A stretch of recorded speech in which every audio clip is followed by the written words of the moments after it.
Aujourd'hui, il était question pour moi, en fait, de parler de Jack Begounou, qui est quelqu'un d'excellent dans notre communauté.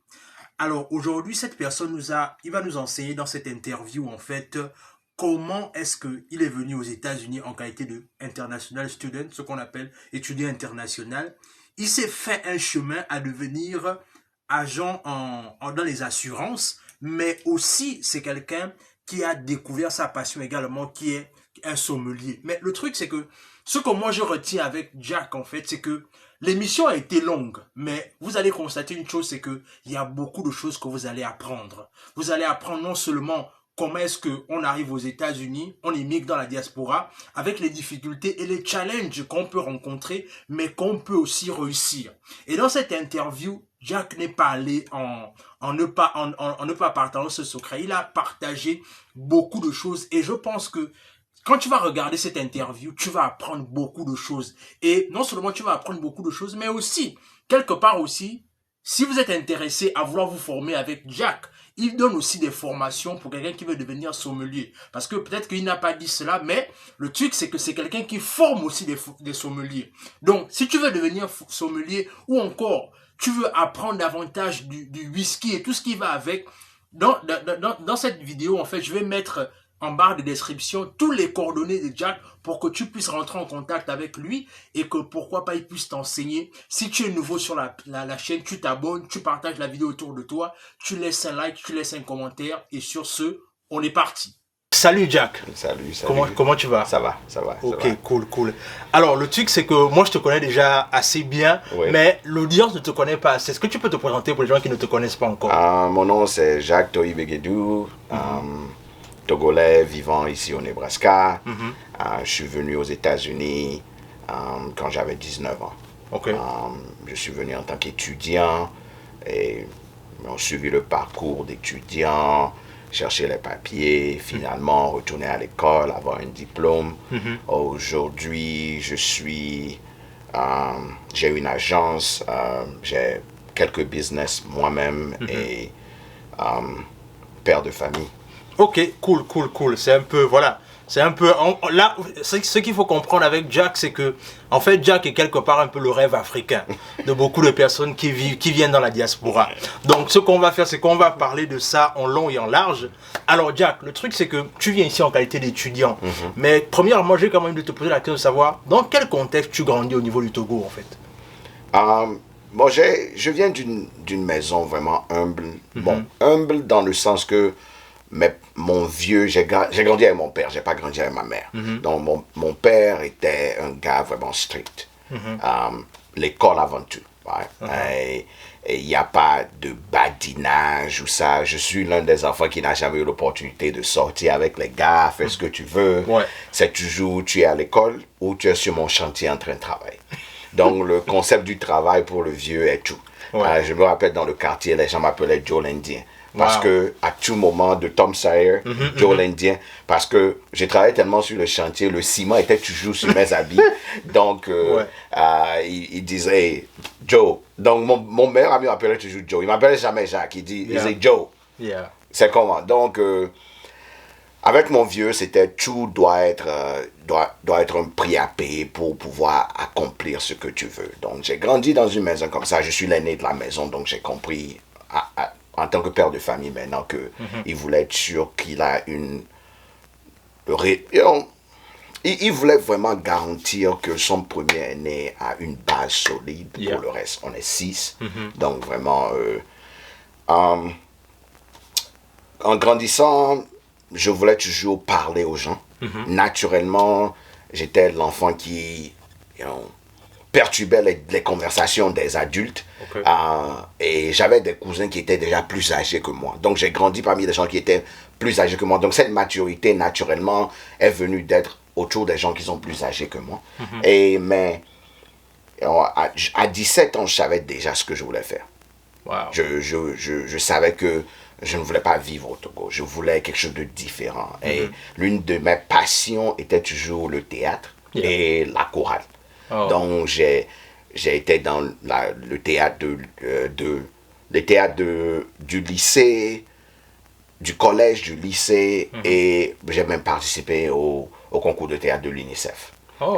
Et bon, euh, la chorale, j'aime beaucoup la musique, donc j'ai été dans la chorale. Mais le vieux ne sait pas ça. Ah, ok. Parce que s'il savait, ça oh non, ça c'est chaud. Ça c'est chaud, c'est la nuit, quand tu es à cet âge de 14, 15 ans, tu penses que tu es un homme maintenant, tu es en train de sauter, tu passes par le garage derrière et tout ça pour aller faire le théâtre. Ouais, tu fais le mur. Tu fais un peu du mur et puis bon, tu vas pour la répétition, pour le théâtre et pour ça, mais le théâtre a été toujours quelque chose que j'aime parce que j'aime juste voir les gens rire et avoir un bon temps. Ok, très bien. Alors, comment se passent tes années école et lycée, en fait? C'est-à-dire au niveau du collège et du lycée, comment est-ce que tu vis ces moments-là en tant que jeune adolescent? Parce que, comme tu l'as si bien dit, c'est que tu es le premier de la famille.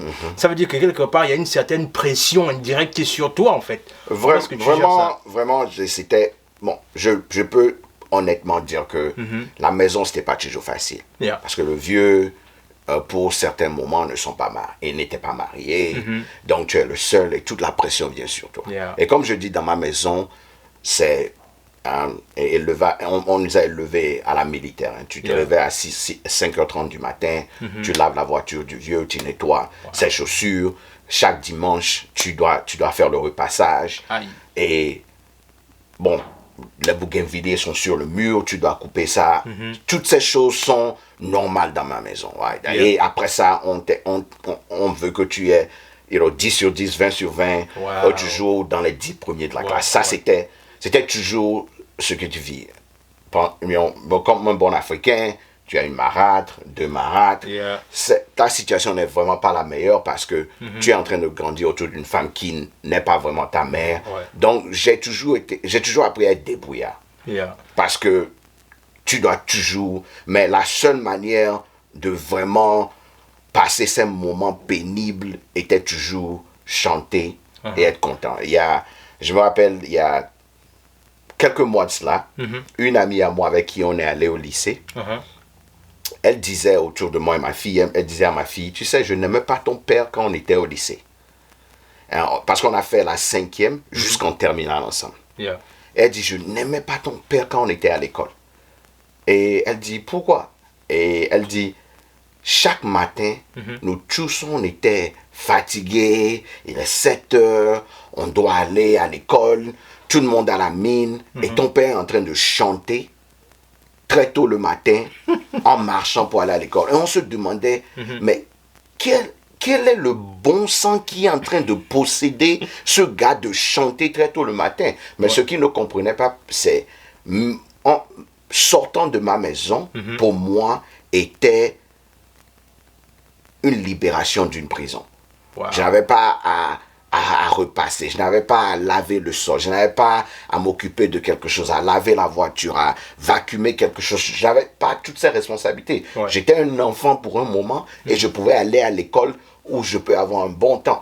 Donc, c'est l'une de ces choses où, quand les choses sont toujours pénibles, je reviens à un point mort de joie, un peu de chanson, un peu de rire. Ouais. Et ça a vraiment aidé aussi aux États-Unis, n'est-ce pas? Wow. Parce que moi, je suis venu seul. Et le collège et le lycée, c'était facile. BPC, facile. Moi, j'ai fait candidat libre, donc je n'ai jamais fait le CM2. Donc, j'étais très jeune et très court aussi. Donc, le lycée et tout, j'étais le garçon bizarre parce que j'avais pas les nouvelles chaussures et ça, parce que dans la maison de mon père, c'est pas ça. Ouais. Il n'y avait pas ça. Et je pense que vraiment où il y a une rupture, c'est quand j'ai échoué au bac. Ouais. Parce que j'avais 17 ans quand je passais le bac. Donc, j'étais très jeune quand je passais le bac. J'ai fait la série D, donc je passais le bac. Ça n'a pas marché la première année. Le vieux dit, bon, tu vas à l'école. Une des choses que je peux dire dans ma maison, c'est que mon père peut dépenser des millions aussi longtemps que tu sais pour l'école. Wow. Pour t'acheter des habits, non. Payer pour vacances, non. Ouais. Mais si c'est l'école, il va le faire. Wow. C'était sa loi. Ouais, il dit, je n'ai pas besoin de t'aimer. J'ai besoin de te transformer en un homme responsable. Wow. Wow. Tu comprends? Donc, je suis arrivé au lycée, j'ai toujours fait l'école privée. Donc la première fois où j'ai vraiment commencé par sentir un sens de liberté, ben aussi un sens d'engouement dans ma tête pour voir comment me comparer aux autres. Je vivais dans une belle maison, mon père travaillait au port autonome, et tout allait bien. Mais tout le monde me voyait disant, oh, toi ton père, il est au niveau élevé, mais il dit, mais tu as tes chaussures ont des trous, tu as ton kaki est vieux et tout ça, mais ils ne comprenaient pas vraiment ce qui se passait à la maison.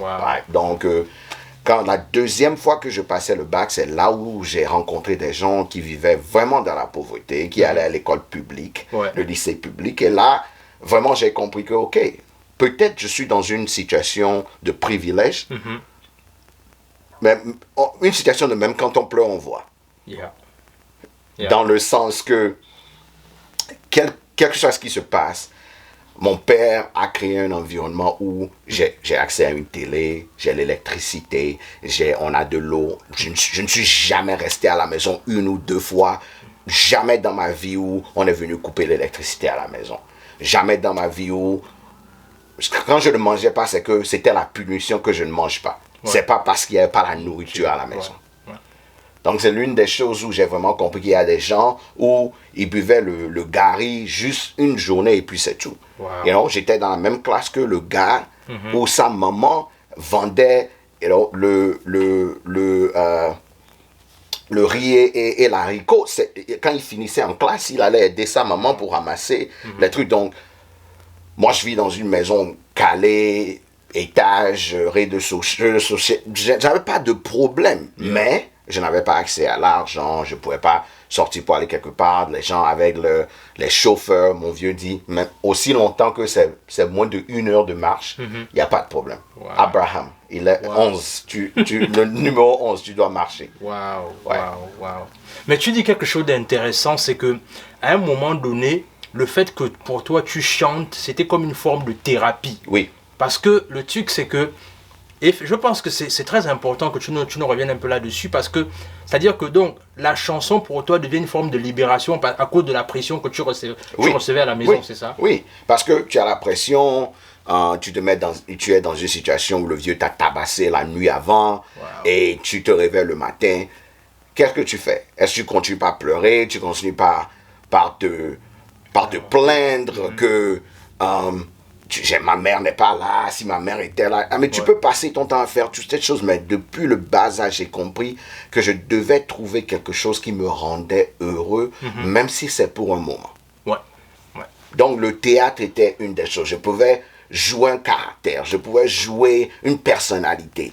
Et la chanson, jusqu'à aujourd'hui, si tu vois dans le basement, il y a toujours un système sonore où des fois quand je m'assois ici, ici, c'est mon lieu, quoi. Où il y a la musique qui est là. J'ai toute nouvelle musique qui vient. Je suis toujours à l'intérieur. C'est quelque chose qui me calme naturellement. C'est très bien de parler de ça parce que souvent, nous les Africains, on se dit toujours, nous, la dépression, c'est pas quelque chose qu'on traverse. Mais alors que nous, en fait, inconsciemment, je pense qu'on a développé nous-mêmes nos formes de se prendre en charge nous-mêmes. Oui, une chose qu'on a, et ce qui est bizarre, c'est une thérapeute qui m'a parlé de ce qu'on appelle le système psychologique, le système social psychologique africain. Et de ce qu'elle parlait, c'est la différence entre la vie aux États-Unis et la vie en Afrique. Pourquoi est-ce que la plupart du temps, même si quelqu'un est déprimé en Afrique, ils n'ont pas des moments de dépression comme nous avons ici. Numéro 1, l'arbre par l'arbre. L'arbre par l'arbre. Chaque fois qu'il y a quelque chose, tu es dehors avec tes gars, vous avez joué au foot ou quelque chose, vous asseyez, vous parlez. Si c'est de vos rêves, si c'est d'un film, si c'est quelque chose qui se passe dans la maison de quelqu'un, tu as quelqu'un qui t'écoute. Oh Joe, on t'a tabassé hier, on entendait, tu criais hier là. Ça va, oh Joe, je suis en punition. Oh, ma mère a fait l'haricot et puis le gari, viens manger chez moi. Tu comprends, non? Ces moments de l'arbre par l'arbre aident quelqu'un à ne pas se sentir seul. Parce que se sentir seul est une émotion interne. Donc, les gens, pour que tu ne te sentes pas seul, il faut vraiment que tu aies un système de support. Nous, on l'avait déjà. Parce que tu as grandi avec ces gars dans le même quartier, vous êtes lavé tout nu dehors et tout ça. Donc, ces gars te connaissent chaque jour. Vous faites la maths physique, vous étudiez sur le même. Donc, et une autre chose aussi est l'uniformité dans l'éducation. C'est une thérapie. Okay. Parce que si je me plains de quelque chose à quelqu'un et la personne me dit « Oh, ça ne s'est jamais passé dans ma maison », immédiatement, je me sens seul. Je me sens à part. Tu te sens isolé, en fait. Isolé immédiatement. Mais ça veut dire que si quelque chose se passe dans ma maison, je n'ai personne à parler. Mais quand je dis « on m'a tabassé hier », le gars dit « Oh, Joe, la semaine passée, c'était moi. » C'était mon tour. Tu comprends, non? Ou on dit hey, « Joe, on est rentré trop tard après avoir joué le foot. Joe, je suis en punition, toi aussi tu es en punition. » N'est-ce pas? Oh, Joe, j'ai échoué ou j'ai eu une mauvaise note à l'école. Nous tous, on rentre à la maison, on est déjà stressé avant d'arriver. Parce qu'on sait que ce qui va se passer aujourd'hui. Donc, l'uniformité dans l'éducation aide toujours les enfants. Ici, moi, j'ai une fille qui a 14 ans. Donc, c'est tellement différent l'éducation que je lui donne à la maison et quand elle sort dehors avec ses amis, elle dit « Oh, mon père ne fait pas ça, ma mère ne fait pas ça, ou chez nous, on ne fait pas ça. » Et ici, c'est pas ça. On est en Afrique, l'uniformité dans l'éducation. La troisième chose est les adages. Right? Les adages et les conseils. Right? Les adages et les conseils nous aident parce que même si quelque chose se passe dans ta maison, il y a toujours un oncle, une tante ou quelqu'un qui peut toujours plaider ton cas chez tes parents ou chez le supérieur, même si tu as tort.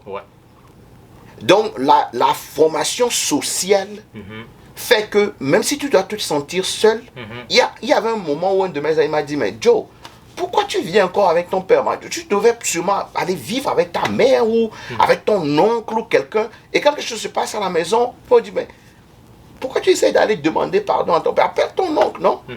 Parce que avec ton oncle, il est comme ton ami. Tu as ce respect, vous avez cette communication. Il dit, ok, Joe. Parce que lui, c'est son frère. Quand il va pour lui parler, il dit, hey, je comprends le petit à toi, mais calme-toi.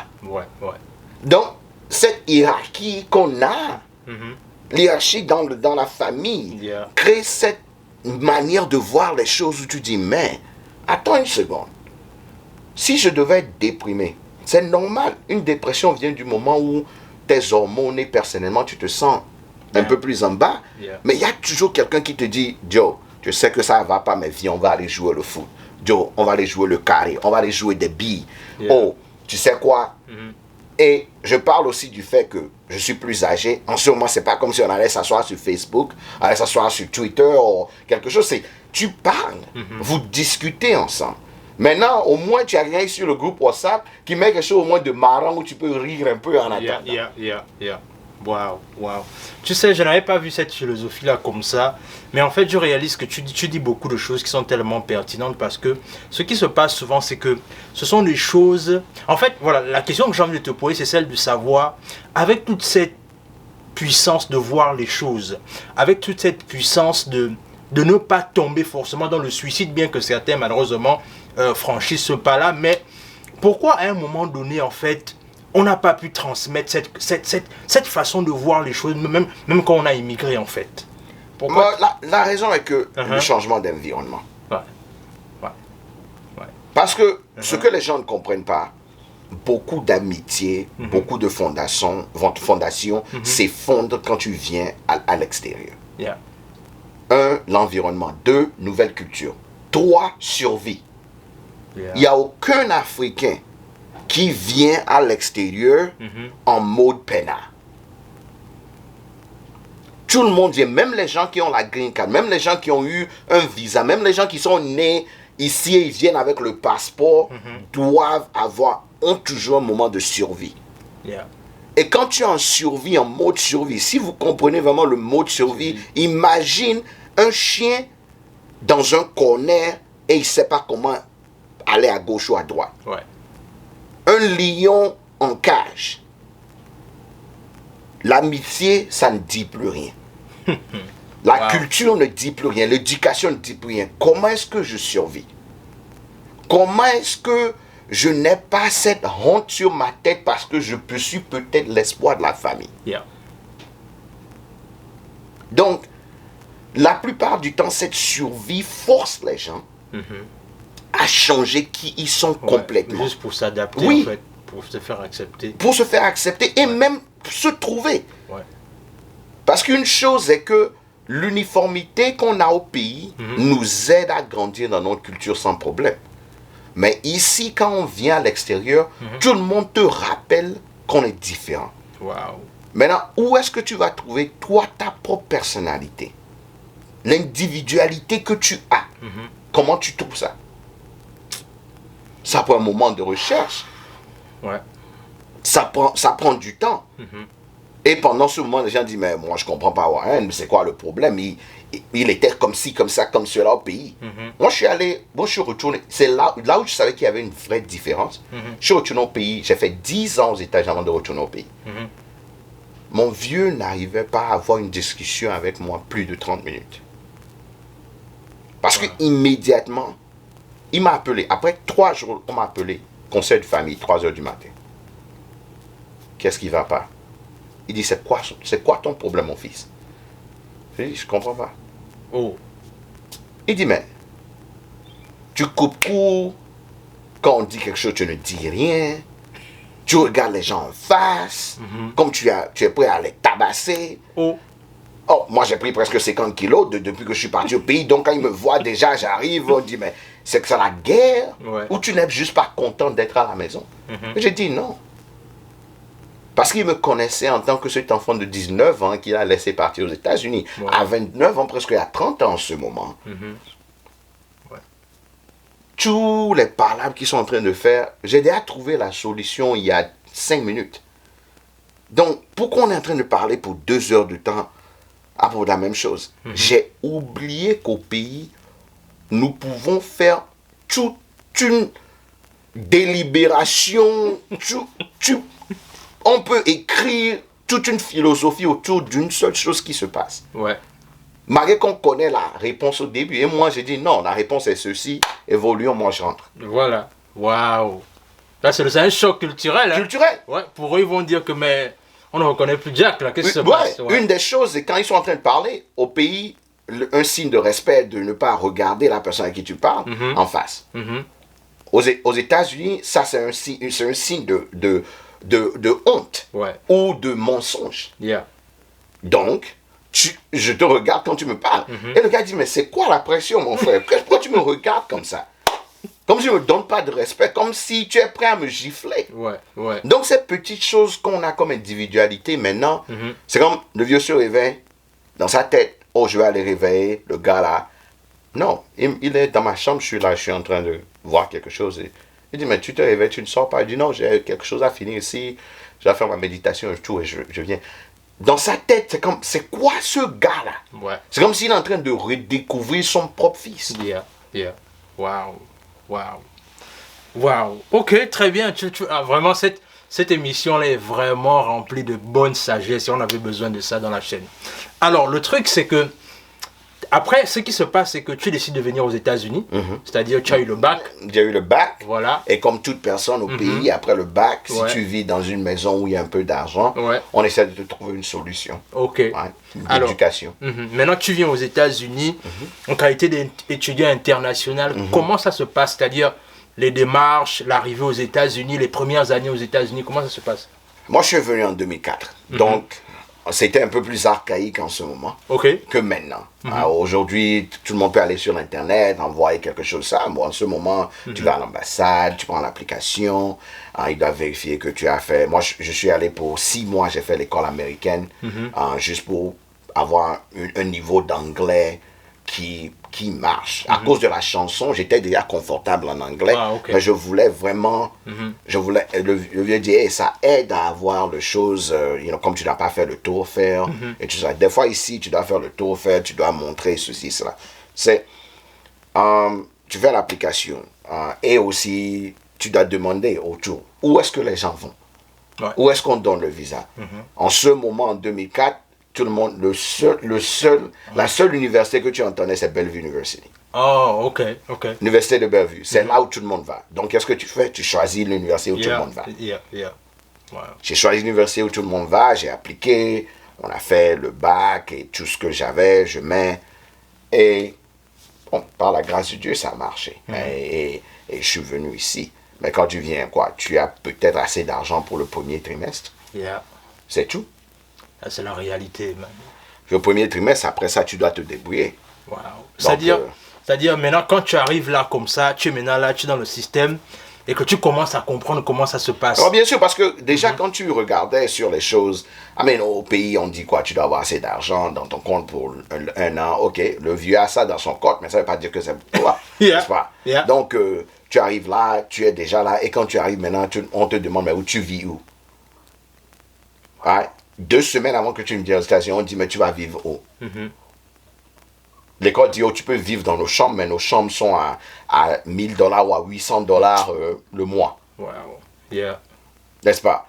Là, maintenant, tu es assis là-bas et tu te dis, mais merde, je connais personne. Maintenant, tu commences par demander dans le quartier. Les gens avec qui tu as eu le bac, les gens de l'année passée. Est-ce que quelqu'un est à Bellevue University? Quelqu'un dit, oh yeah, tu te rappelles du gars là qui était en série C où on jouait le foot ensemble? Oui, son frère est là-bas. Maintenant, tu es en train de marcher 1 heure de temps pour aller dans leur maison, pour demander après lui, pour voir si, hey, est-ce que tu veux parler à ton frère pour que peut-être je puisse. Tu demandes au vieux, on fait comment? Le vieux dit, ok, laisse-moi faire des appels.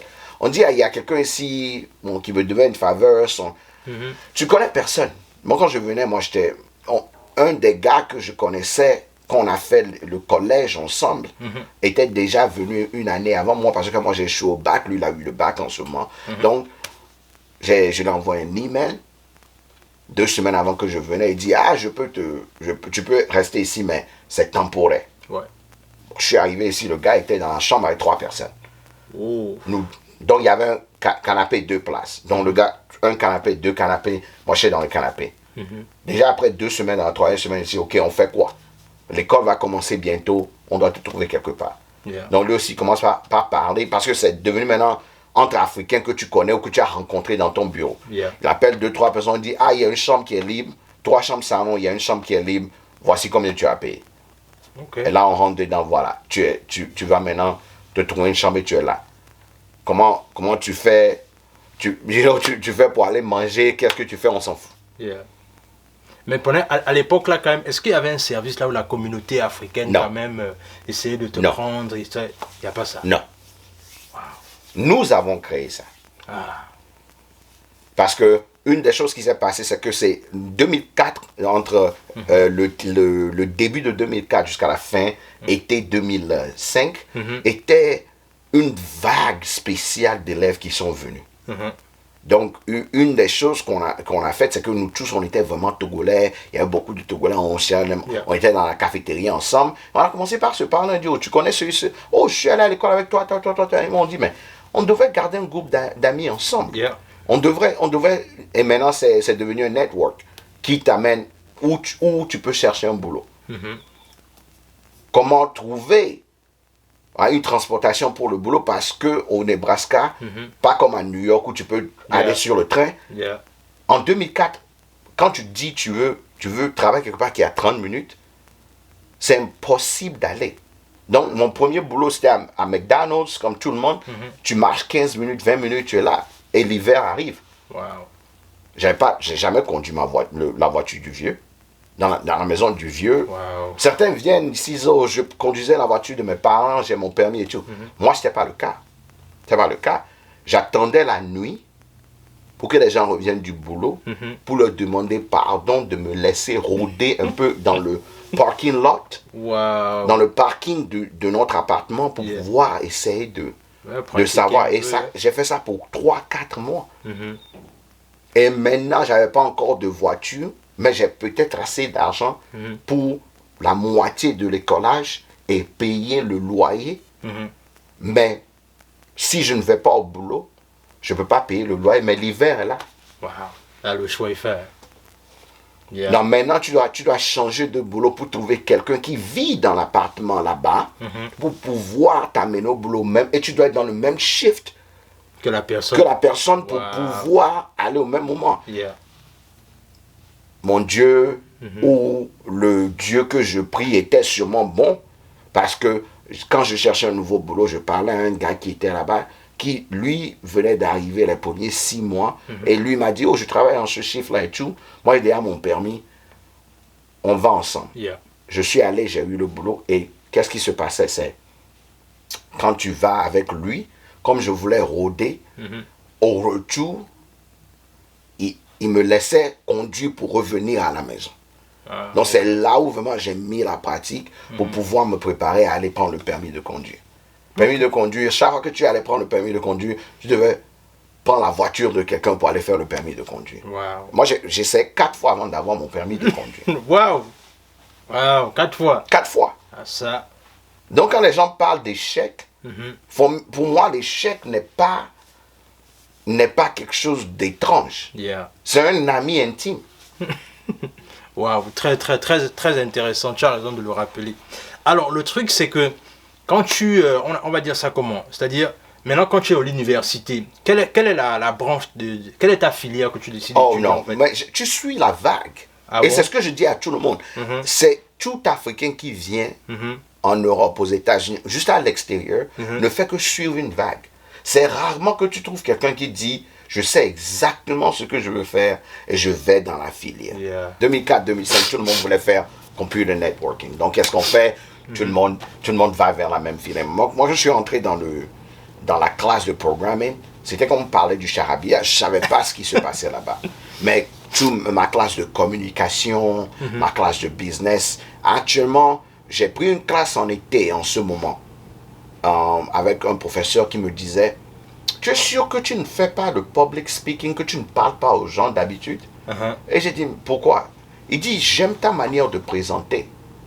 Donc, c'est la première classe où j'ai eu 20 sur 20, parce que c'était le public speaking. Donc, public speaking, comment parler aux gens, n'est-ce pas? Le professeur me demandait, mais tu es sûr que tu ne parles pas en public ou aux gens? J'ai dit, non, c'est pas vraiment ça. Il dit, tu as une manière de présenter qui me plaît. Et c'est une des classes qui m'a vraiment plu, parce qu'on te demande de parler d'une description, de faire une présentation formelle, de faire une présentation au hasard, surprise, et tout ça. Et c'était une classe qui m'a vraiment plu, mais cette classe aussi m'a aidé à comprendre comment m'exprimer. Et ça m'a dit quelque chose, mais j'avais déjà une filière, donc je ne pouvais pas changer. Mais après la 2e année, mon frère, il n'y avait plus d'argent. Donc je ne pouvais pas aller à l'école. Il fallait que je trouve un boulot stable. Donc, dans la 3e année déjà, je n'allais plus à l'école. Donc, tu es déjà au bout, ton visa est 4 ans et tu dois payer d'argent et tout. 3e année, il a fallu que je trouve quelque chose qui était stable, mais aussi, je ne voulais pas, une des choses que j'ai remarqué, je ne voulais pas tomber dans le piège de l'immigrant. Qu'est-ce que j'appelle le piège de l'immigrant? C'est travailler juste pour travailler et travailler et ne rien apprendre. Parce que quand moi je faisais dans ma 3e année, j'arrivais à m'exprimer clairement avec les gens, avec mon accent, mais clairement. Il y avait des gens dans leur 4e et 5e année qui n'arrivaient toujours pas à s'exprimer. Et un des gars à qui je parlais, je dis, mais c'est bizarre que ce gars-là a fait, tu me dis, il a fait 3 ans, 4 ans et ça. Ou il était 1 an avant moi, 2 ans avant moi, 3 ans.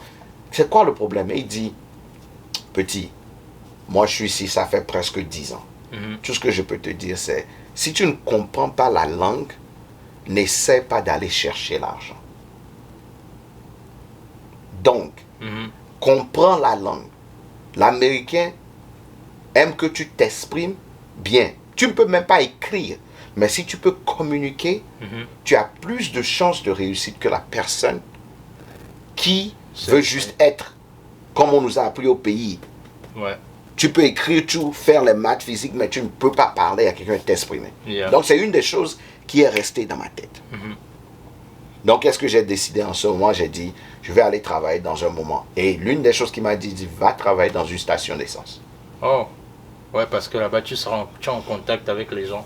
Tu es en contact avec tout le monde. Les gens de n'importe... C'est une des leçons. Je viens de parler de ça à ma fille il y a peut-être 3-4 jours. Je lui disais, t'exprimer est important. Savoir comment tout ce que tu fais dans la vie te prépare pour quelque chose. Yeah. L'une des choses que je l'ai dit, c'est, moi quand j'ai travaillé à la station de son, c'est là où j'ai appris la vraie culture des États-Unis. Parce que non seulement tu es en train de parler au gangster qui vient avec les choses, avec un fusil et le hashish qui est à côté, tu parles au gars qui travaille dans un bureau, même au millionnaire, au gars qui a beaucoup d'argent, qui vient. Tu parles à la personne qui boit chaque jour le soulard, tu parles à l'étudiant. Yeah. Tu parles à tout le monde. Tu parles aux autres immigrants chinois et tout. Et tu comprends comment la société elle-même marche. Fonctionne, ouais. Wow. C'était vraiment une forme d'apprentissage. Et je dis ça à tout le monde qui vient. Il me dit, oh, où je vais travailler. Je dis, il ne faut pas toujours voir l'argent que tu es payé par heure. Yeah. Qu'est-ce que tu vas apprendre? Maîtrise la langue. Ouais. Parce que de la station d'essence, moi j'ai eu un nouveau boulot immédiatement pour travailler avec American Express. Dans une carte de crédit. Travailler sur le téléphone. Ouais. Maintenant tu es devant un ordinateur sur le téléphone. Je travaille à plein temps. À la station d'essence, en 3 ans, je suis allé de travailleur de la nuit au manager de la station d'essence. Wow. Donc je manageais la station d'essence et je travaillais sur le téléphone. Je dis toujours aux gens, une des choses que j'ai apprises aussi, une des leçons que j'ai apprises, fais beaucoup de travail. Pour au moins savoir ce que tu n'aimes pas faire. Pas pour savoir ce que tu aimes faire. Ce que tu n'aimes pas faire. Ouais, parce que ça va te permettre de découvrir dans ce que tu te sens le mieux à l'aise. Tout ce qui est ordinateur devant moi et parler au téléphone aux gens, j'aimais, mais pas vraiment. À la station d'essence, tout le monde connaissait Jacques. Genre, Jacques, il est là, votre manager là, ouais, le gars là, il est vraiment sympa, il me fait ceci. Et tout le temps, j'avais des primes, des promotions. Et c'est à la station d'essence que mon mentor m'a rencontré parce qu'il était un de mes clients à la station d'essence. Oh, ok. Et il est venu me voir, il dit, c'est comme au pays, quelqu'un vient te voir, il dit, petit, il y a quelque chose de spécial que tu as. Si tu peux juste me laisser, juste te molder un peu, je suis sûr que tu seras meilleur à ce que moi je fais que qui je suis en ce moment. Wow. Mais en ce moment, avant ça, on voyait, il n'y avait pas les papiers. Ouais. Ok, d'accord. Il fallait chercher les papiers. Ouais. La fameuse situation des immigrants. Ouais, il n'y avait pas les papiers. Donc, moi, j'ai commencé à travailler à la station d'essence et c'était 1 an après que j'ai fini par travailler à la station d'essence qu'on disait que tu dois montrer tes papiers. J'étais manager et chaque fois on me dit, mais on a déjà vérifié tes dossiers, non? On dit, ouais, vous avez déjà vérifié mes dossiers. Donc là, j'allais perdre mon boulot. Heureusement, la maman, ma fille, en ce moment, on était déjà en train de sortir ensemble. Donc, quelque part, il fallait précipiter un peu les choses.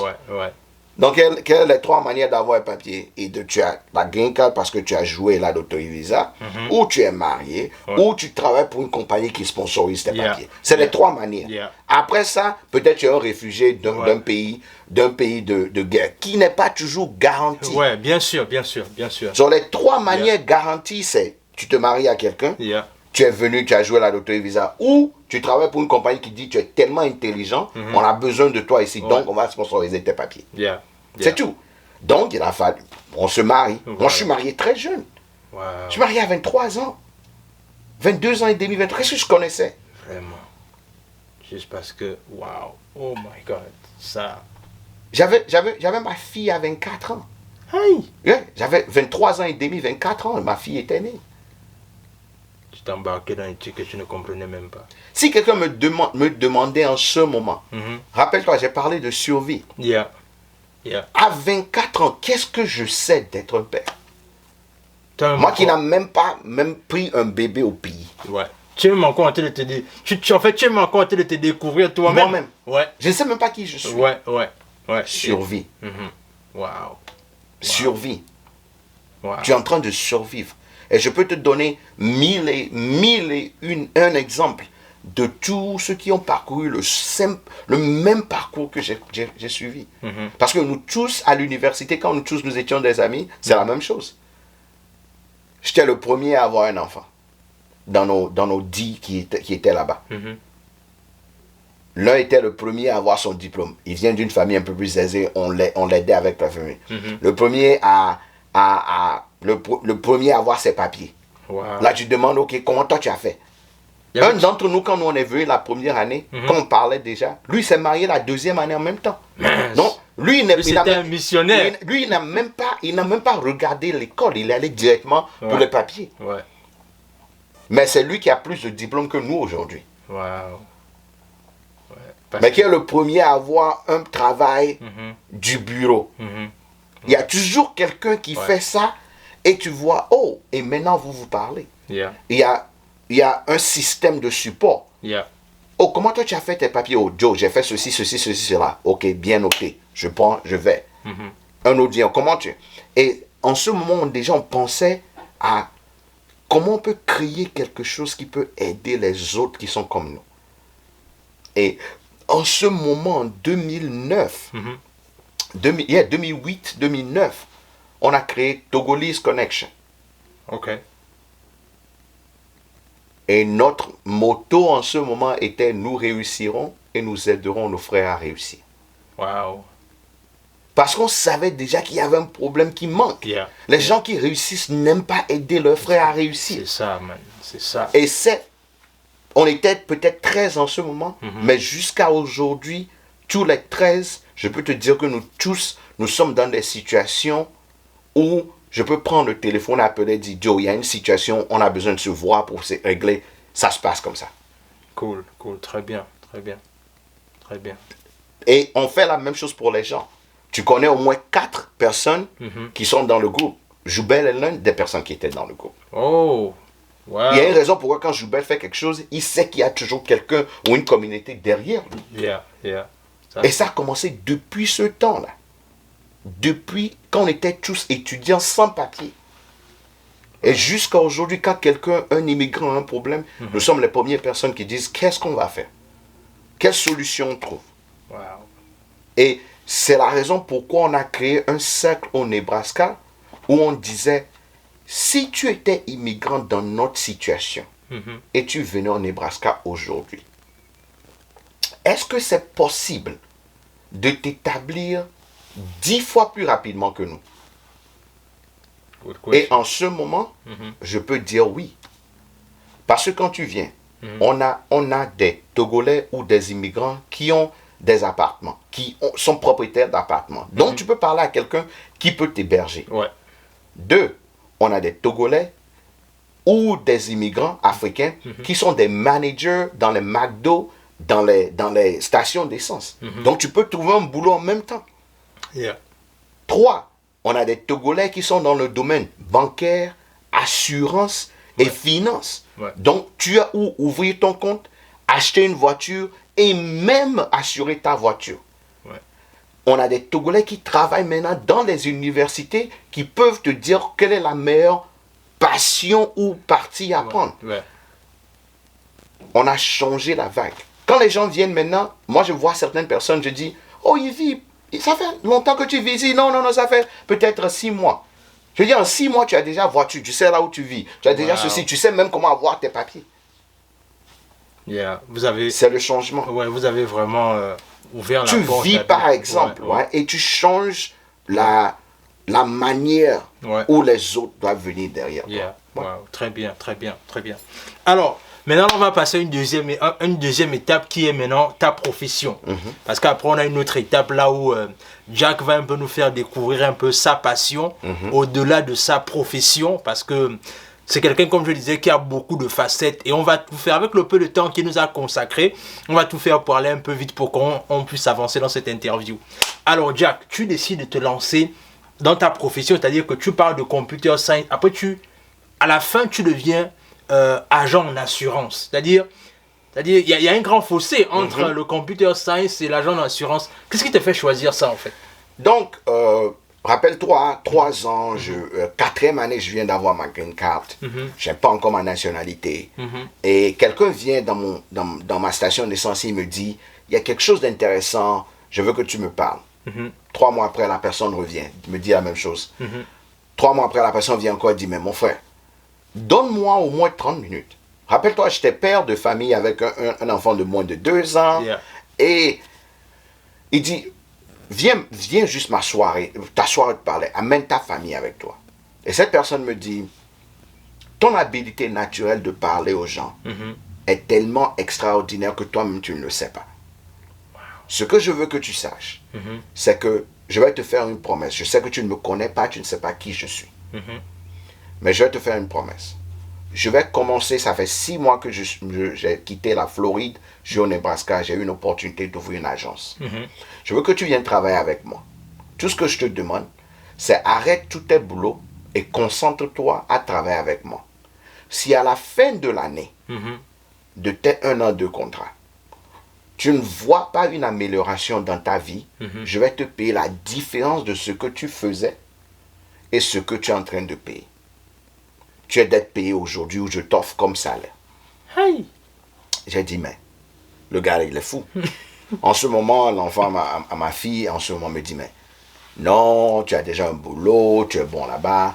Mais quelque part, on dit la nuit porte conseil. Yeah. Et je pensais vraiment à, est-ce que vraiment être dans une station d'essence, c'est quelque chose qui te garantit. Et une des choses qui m'a frappé, c'est ce que mon professeur m'avait dit au début quand je suis venu, qui me parlait de présentation, comme je suis bon à parler aux autres. Yeah. J'ai dit, tu sais quoi? Je suis parti lui parler, j'ai dit, ok. Dans mes 2 boulots, en ce moment, dans mes 2 boulots, je fais presque 40 000. Donc, je veux être payé ça si ça ne marche pas. Yeah. Il dit, une promesse est une promesse. Yeah. Je vais pour travailler pour lui et immédiatement, je dois aller passer ma licence en assurance. Yeah. Yo, ton frère va, boum, il échoue. Il va, il échoue. 3e fois, j'échoue. La 4e fois que j'ai échoué, quand je revenais, rappelle-toi, je viens d'une maison où on vient de l'Afrique. Yeah. Quelqu'un te donne une opportunité, tu ne continues pas à échouer. En Afrique, on dit quoi? Bon, c'est fini pour toi. Oui, c'est bon, là que tu as, voilà, tu Exactement. perds le temps, voilà. Il me dit, il m'assoit, il dit, ok, laisse-moi te dire quelque chose. Et il est l'une des raisons pourquoi j'ai appris à avoir foi en l'être humain. En tant qu'Africain, dans la maison où j'ai grandi, d'où l'expérience que j'ai eue dans ma vie, je n'ai jamais eu foi en l'être humain. J'ai toujours foi en moi-même, mais pas en un être humain. Ouais. Il m'a dit clairement, il dit, je ne veux pas te parler, mais mon père veut te parler. What? Et je dis quoi? Il dit, oui, mon père est un agent d'assurance, ça fait 30 ans. Je lui ai parlé de toi et il veut juste te parler pour un moment. Donc il prend le téléphone, il met sur le bureau, il met ça sur speaker. Le haut-parleur, il dit, ok, vas-y. Et son père vient sur le téléphone, il dit, ah, Jacques, c'est toi le gars, non? Ouais. Il dit, comment ça va ici, va? Il dit, mais pourquoi tu parles comme quelqu'un t'a giflé? Je dis, non, je viens de finir mon test là et j'ai échoué. Et c'est ma 4e fois. Il dit, tu as peur qu'on va te renvoyer? J'ai dit, oui, mais c'est tout à fait normal, je ne pourrais pas le blâmer. Yeah. Et il dit, ok, voici, après que mon fils m'a parlé de toi, voici ce que je lui ai dit. Je vais te dire ce que je lui ai dit. Il a dit, c'est rare dans la vie de trouver quelqu'un en qui tu as foi. Donc pour cette raison, on a foi en toi. Tout ce que toi tu as besoin de faire, c'est d'oublier que tu dois quelque chose à quelqu'un. Tout ce qu'on te demande d'aller faire, va étudier et tu as juste besoin de passer cette certification une seule fois.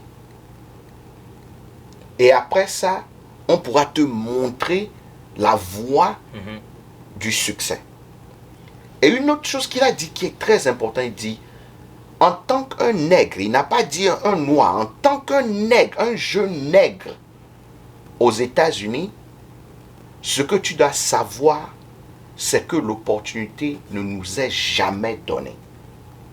Et quand un autre nègre voit son frère nègre et veut lui donner une opportunité, on ne peut pas reculer derrière cette personne. On le supporte jusqu'à la fin. Wow. J'étais ému en ce moment. Ouais. C'est à la 5e fois que j'ai pu passer le test. Mais comment ne pas le gagner avec un tel discours? Bien sûr. Wow. Donc en ce moment, dès que j'ai fait ça, il me dit, ok, tu as passé ton premier test, va passer le deuxième en même temps, parce que je ne veux pas que tu sois un agent à moitié. Donc tu as passé le premier test qui te fait assurer les maisons, voitures et les business. Maintenant, je veux que tu aies passé ton deuxième test en même temps. J'ai dit, mais tu ne pas me payer, ça fait 4 mois que je suis ici. Il dit, mon frère, va passer ton test d'assurance vie et de santé aussi.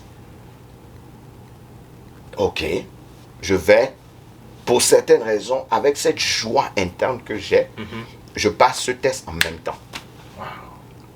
Et je reviens.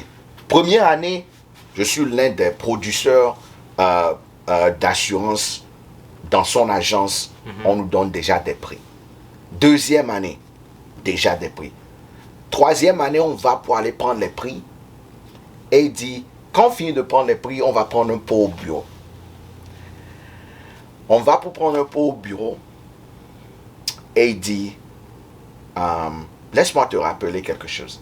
Je te rappelle quand je t'ai dit que tu es un noir, un nègre aux États-Unis. J'ai dit oui. Il dit, ok, tu viens de prouver à tout le monde dans les 3 ans que tu peux faire ceci mieux que certains agents. Donc, je te donne 6 mois pour me dire qu'est-ce que... Non, ici, je te donne 6 jours, 1 semaine, pour me dire ce que tu veux faire de toi, ta vie. Hey. Ok. Il est comme mon père. Yeah. Il est comme un mentor. Yeah. Right? C'est la personne qui m'a payé mon premier costume.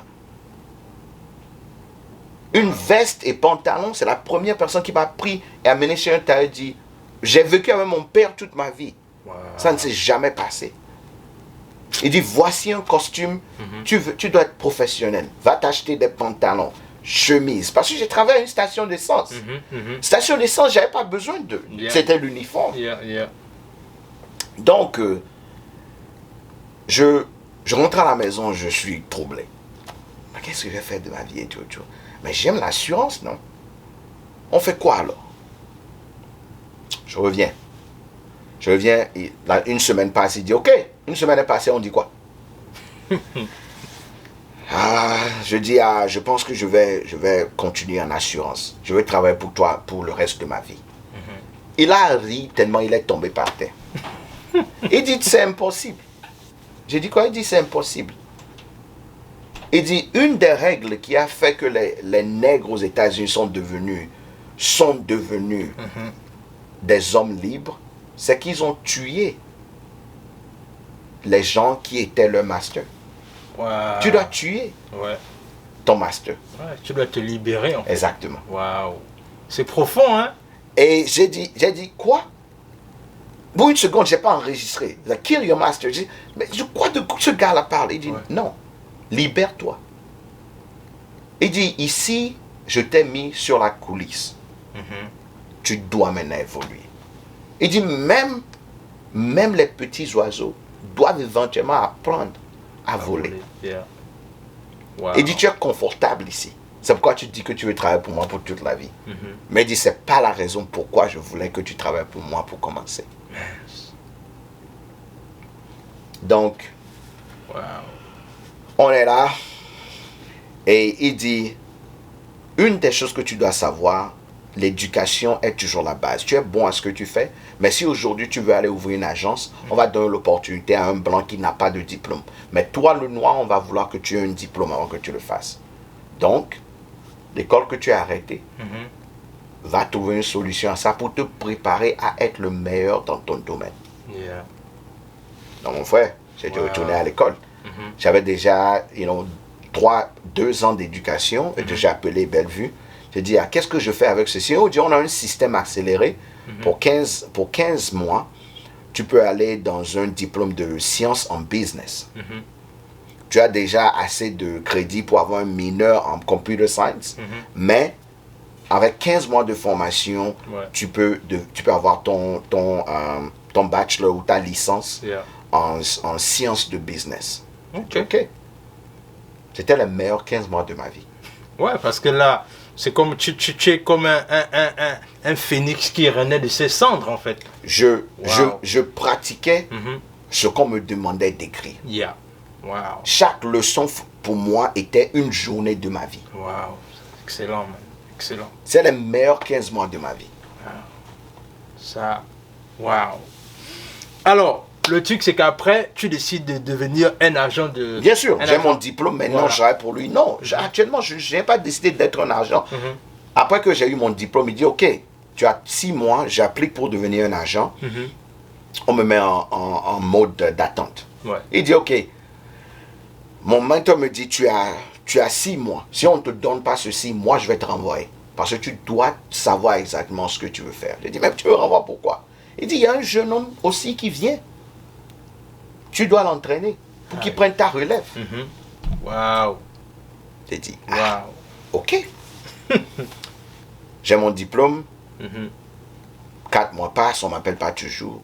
Il dit, mais... Et un jour, il m'appelle et dit, attends, est-ce que tu as toujours rêvé d'être un agent d'assurance? J'ai dit, non, mais c'est une opportunité, donc je la prends. Yeah. Comme un bon Africain, tu es dans une maison, pourquoi tu veux rentrer? Mais bien sûr. Et il dit, peut-être va utiliser ton diplôme quelque part d'autre. Pour voir si tu aimes peut-être un boulot au bureau. Au moins tu sais, tu sauras si tu n'aimes pas ça. Yeah. J'ai dit, ah. Donc j'ai commencé par voir les boulots possibles. Et j'ai vu une opportunité pour travailler en business et comptabilité pour une compagnie de construction Kiwi. Ah, ok. Donc je suis allé, j'ai appliqué. Ils voulaient quelqu'un qui parle français. Et immédiatement, ils m'ont pris. Wow. Il m'a dit, félicitations. Je suis content que tu vas aller faire quelque chose. Yeah. En ce moment, j'étais en plein divorce et je cherchais ma nationalité. Il dit, c'est peut-être le moment maintenant que tu es divorcé de faire quelque chose qui est un peu coolos. Tu n'as pas besoin de commencer une agence en ce moment et tout. Donc, j'ai commencé par travailler là-bas après 1 an. 2e année déjà, les Canadiens disent, mais le gars là, nous, on aime. Il nous parle bien, nous aide avec notre projet. Il dit, mais tu veux venir au Canada? Oui. Je me retrouve au Canada, au milieu de un petit village appelé Pointe-du-Bois, au Manitoba. Ouais. C'est à 3 heures de temps de la civilisation. Et quand je dis 3 heures de temps, c'est comme 5 heures de temps aux États-Unis. Parce qu'au Canada, toutes les rues sont... Loin, man. Ouais. Il y avait quand même des noirs là-bas. Non. Le seul noir, population intègre. Aïe, aïe, aïe. On te voit comme un extraterrestre, là. Ouais. Wow. Ouais. La première nuit que je suis arrivé, une des femmes qui m'a vu au bar, quand j'allais pour chercher à manger, elle me dit, mais elle m'appelle dans le coin. Elle dit, excusez-moi de vous déranger, hein, mais est-ce que la rumeur est vraie? Je dis, quelle rumeur? Non, la rumeur sur les noirs et tout. C'est vrai, je dis, quelle rumeur? Il dit, oh, ne me fais pas dire ce que je ne dois pas dire. Je dis, non, je sais que les noirs ont la peau noire. Elle dit, ah, elle dit la rumeur, est-ce que c'est vrai? J'ai dit, moi je ne sais pas, mais j'ai jamais eu de plainte. elle a commencé, donc chaque jour maintenant, c'est, je suis l'homme le plus privilégié, extra bière, tout ce qui vient. Tu sais combien de fois il y a pas assez de noirs. Mais c'était les meilleurs 3 ans de ma vie. Tu as fait 3 ans là-bas. Yeah. Wow. Je suis voyagé dans toutes les provinces du Canada, travaillé pour cette compagnie, mais il y a quelque chose qui manquait, ma fille. Ah, ta fille n'était pas avec toi. Ouais. Je rentrais chaque 3 mois pour peut-être 3-4 jours. Wow. C'était pénible. Et divorcé aussi. Ouais. Mais en fait, à la base, si tu avais le choix, tu aurais pu t'installer. Pas vraiment, parce que si j'avais ma fille, oui. J'allais m'installer, mais non. Mais à toute chose, malheur est bon. Yeah, bien sûr. À toute chose, malheur est bon. C'est l'une des choses que j'ai dû comprendre, qu'à toute chose, malheur est bon. Ouais. Donc, j'ai vraiment pris mon temps de savoir quelle est la meilleure manière de le faire quand je suis revenu. J'ai quitté actuellement le boulot. Parce qu'ils voulaient que je reste complètement. Et j'ai dû leur dire non, j'ai ma fille et tout. Ça va pas être possible. Donc, ils disaient, donc tu dois démissionner. J'ai dit, il n'y a pas de problème. Pour ma fille, je vais démissionner. Quand je suis revenu, tu te rappelles du jeune homme dont je te parlais, que je dois entraîner? Lui, parce que ma 2e année au Canada, mon mentor aussi avait était divorcé et c'était sa nouvelle femme avec qui il est venu ici. Il avait des enfants aussi en Floride. Et l'une des raisons pourquoi lui aussi il a décidé de prendre son agence ici et retourner en Floride. Donc on parle toujours, mais on s'est parlé juste la semaine passée, on se parle tout le temps. Oh. Mais il est retourné en Floride parce qu'il dit mes enfants sont à cet âge maintenant où elles vont devenir des filles, je dois être là-bas vraiment pour supporter. Donc c'était l'une des choses. Wow. Donc ce jeune homme-là que j'ai entraîné avant de partir, 3 ans après, je reviens aux États-Unis, toi tu le connais par Lupe. Oh, donc c'est Loupé, hein? Oh, waouh. Ok, non, mais c'est très bien. Je ne savais pas que c'était Loupé. Ouais, Waouh. c'est Loupé. Tu as vu comment la vie tourne, hein? Ouais. Waouh. C'est Loupé. Donc ce jeune homme que j'ai entraîné, qui toi tu connais comme toi, ton agent primaire, lui travaillait déjà dans une agence. Wow. Quand je suis revenu, on se parlait. Il me dit, mais pourquoi est-ce que tu es en train de chercher un nouveau boulot? Tu étais un bon agent, c'est toi qui m'as entraîné. Tu devrais revenir dans le domaine. Tu as déjà tes certifications. Donc je suis revenu et je suis entré dans le domaine. Et l'une des choses, quand je suis entré dans le domaine que je voulais faire, c'est vraiment de briser le mur d'éducation. Je voulais être l'agent immigrant qui protège les immigrants. Ça veut dire expliquer vraiment comment l'assurance marche, protéger vraiment les familles, ne pas que mes clients ne se trouvent pas dans une situation où ils ne sont pas à 100% protégés. Yeah. Et pour les 7 ans, ça a été toujours bientôt 8 ans. Ouais, waouh. Une longue passion. Et là, ce qui est bien, c'est que tu gagnes l'argent dans ta passion. Bien sûr. Maintenant, j'ai des employés, des gens qui travaillent pour moi, mais vraiment, c'est l'une des choses où je me dis, c'est ma carrière, c'est, comme on appelle en anglais, c'est mon calling pour vraiment aider les personnes. Ton appel, quoi. Mon appel. Et j'aime ce que je fais parce que c'est pas vraiment un travail. J'aide les gens chaque jour et on me paye pour aider les gens. C'est excellent. Alors, le truc, c'est que la question que j'ai envie de te poser maintenant, c'est celle de savoir, c'est quoi une assurance vie, en fait? Est-ce que tu peux un peu nous parler de l'assurance vie? C'est quoi une assurance vie? Non, la plupart du temps, les gens le concept de l'assurance vie en général est un contrat. Tu signes un contrat avec une compagnie qui garantit un rendement ou un montant précis de rendement au cas où tu ne vis plus. Donc, une des choses que les gens doivent comprendre quand ça vient à l'assurance vie, c'est que tu signes un contrat. Moi, je suis un agent. Il y a une compagnie qui offre le contrat. Mon boulot est de trouver la compagnie qui peut trouver un contrat adéquat. Maintenant, dépendant de ce que mon client veut, il y a 3 genres d'assurance vie. Une assurance vie peut être un contrat temporaire. Disons que tu viens d'avoir un enfant, tu dis, on sait combien de fois il y a des orphelins au pays et il n'y a rien pour les protéger. Des orphelins même ici, où il n'y a rien pour les protéger. Je veux dire, je viens d'avoir un enfant. Jusqu'à ce que cet enfant a 20 ans ou 25 ans, ils sont partis de la maison. Je veux avoir un contrat où si je ne suis pas là, il y a assez d'argent pour s'occuper de cet enfant. Ma femme, ma famille ou toute ma famille.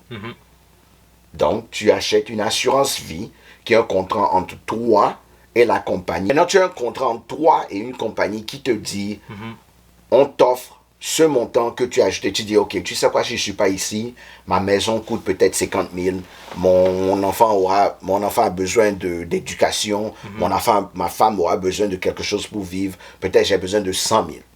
Donc, ce contrat de 100 000, mais tu dis, ok, je n'ai que besoin de ceci jusqu'à ce que mes enfants soient âgés. Là, ils n'ont plus besoin de moi. Ok?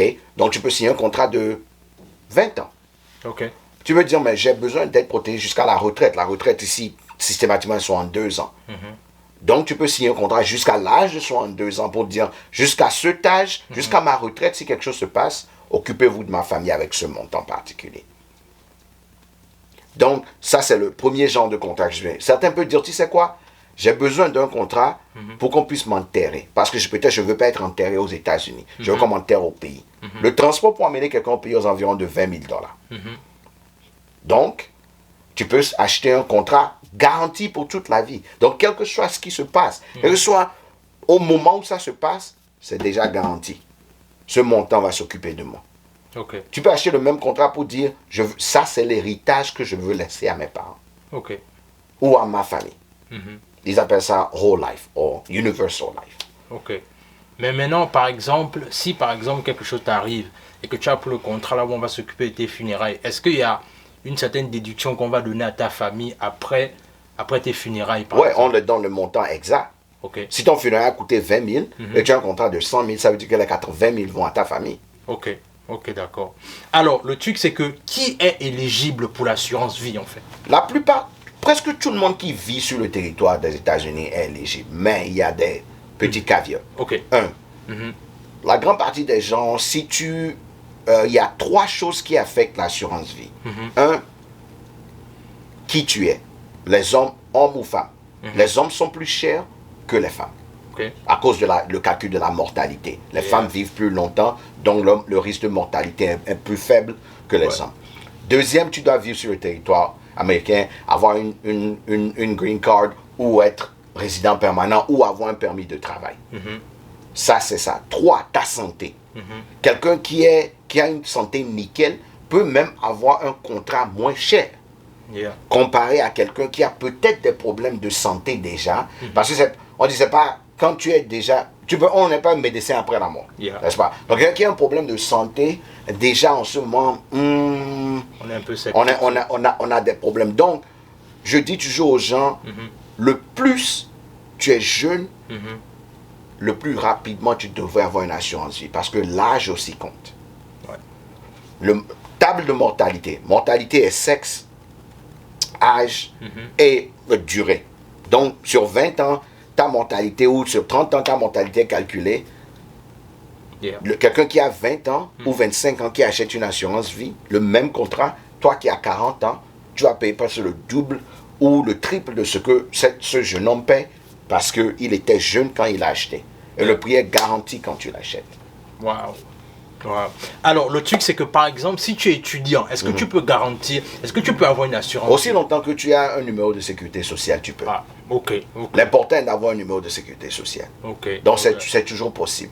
L'une des raisons pourquoi je suis passionné de l'assurance vie, c'est que en tant qu'étudiant, on a perdu beaucoup de gens. Je me rappelle, on a perdu quelqu'un qui travaillait 3 jobs. Le gars... 3 jobs? 3 jobs. Et on l'a trouvé dans sa voiture. Mort subite. Il était fatigué, voulait dormir un peu dans sa voiture et puis il a fait l'accident? Ouais, non, dans le parking lot. Il était tellement fatigué et stressé, c'est tout. Wow. Survie. 3 boulots, man. Ouais. Moi, j'ai fait 2 boulots pour 4 ans. Wow. Survie. Mode survie est une autre chose. Tu es en mode survie, c'est tout. Là, tu n'as pas de choix. Tu n'as pas de choix. Donc maintenant, j'éduque tous les gens, et spécialement ceux qui ont des enfants à l'extérieur. C'est bizarre d'avoir une famille ici et ne pas avoir un système de protection. Peut-être on ne peut pas faire confiance au programme d'assurance vie au pays, mais ce qui est sûr aux États-Unis, le système d'assurance vie est garanti par des banques planétaires. Donc, même si il y a un échec dans le système économique des États-Unis, ton contrat peut-être ne pourrait pas être garanti, mais tout l'argent que tu as payé va te retourner au moins. Donc, parce que le système fédéral garantit l'assurance vie, c'est comme l'argent qui est dans ton compte. Au moins une portion te revient. Wow. C'est un système de protéger le futur de ta famille. En tant que bon Africain, on n'aime pas parler de la mort. Mais l'une des choses que les gens ne comprennent pas, c'est qu'on se prépare toujours pour la retraite. On se prépare toujours pour le futur. On va au pays, on achète des parcelles qu'on est en train de préparer notre retraite. Mais personne ne se prépare pour le mort.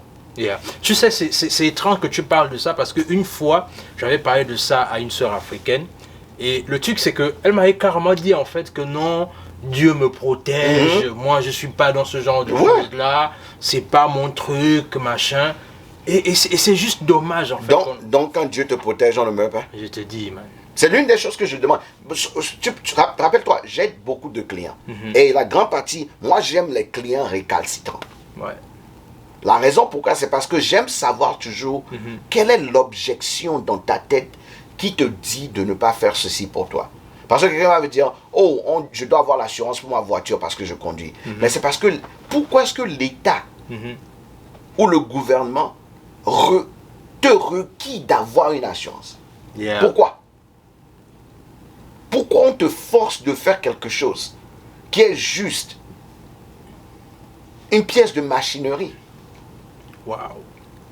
Mais toi-même, qui est ta machinerie, tu t'en fous, toi. Ouais, tu ne prends pas soin. Et qu'est-ce qu'on fait chaque fois qu'il y a quelque chose? Oh, Joe est mort, ceci est mort, on va cotiser. Ouais. Maintenant, les gens t'assoient à ton funérail en train de t'insulter. Mais bien sûr, bien sûr. Wow, Et une des choses, rappelle-toi, survie. Il y a personne, c'est pas comme au pays où il y a l'oncle qui va passer, donner un peu d'argent. Ah, vous avez mangé aujourd'hui, à ce mois est dû, je vais t'aider comme si. Aux États-Unis, il y a 2 jours qu'on t'a enterré, on est parti. C'est fini, on oublie même ta famille. Il y a un de nos potes ici. Le jour où je lui faisais l'assurance vie, la semaine où on a fait l'application pour l'assurance vie, cette semaine, il a fait l'accident sur la moto. Sur la moto, ici. La même semaine, on n'a pas encore approuvé le contrat. La semaine dans laquelle il est venu me voir pour dire, mon frère, tu me parles de ceci, ça fait presque 5 ans, 6 ans, je suis prêt. Et ce n'est pas quelque chose qu'il a fait.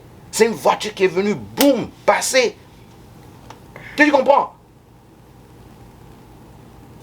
On a dû se rappeler chaque décembre pour dire, au moins si on ne parle pas à sa femme, si on ne parle pas à sa famille, au moins en décembre, mettons 20-30 $ ensemble pour aller remettre à la famille pour au moins le Christmas pour les enfants. Donc ça veut dire que pendant l'accident, il n'était pas encore approuvé. Approuvé. Wow. Le contrat n'était pas encore signé. Il n'y avait pas de paiement. Et en ce moment, il était prêt à prendre un contrat de 250 000. Qu'est-ce que 250 000? 4 filles ne peuvent pas faire de différence dans ta vie. Soyons sérieux. Wow. Nous sommes sable. Hein? Oui, bien sûr. Nous sommes terre et nous retournerons à la terre. Donc tu ne peux pas t'asseoir et dire, oh non, moi je n'ai pas besoin de faire, Dieu me protège. Quoi? Dans la Bible, les gens ne meurent pas. Je te dis, man. Puisqu'on doit, pour rencontrer le Seigneur, on doit tous mourir de toute façon. Alors, on va juste abandonner notre famille.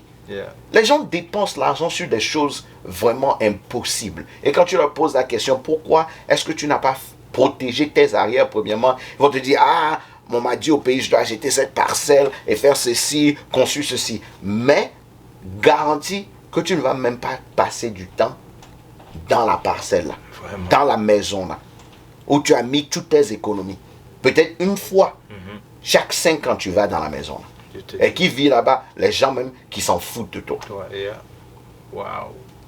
Non, impossible.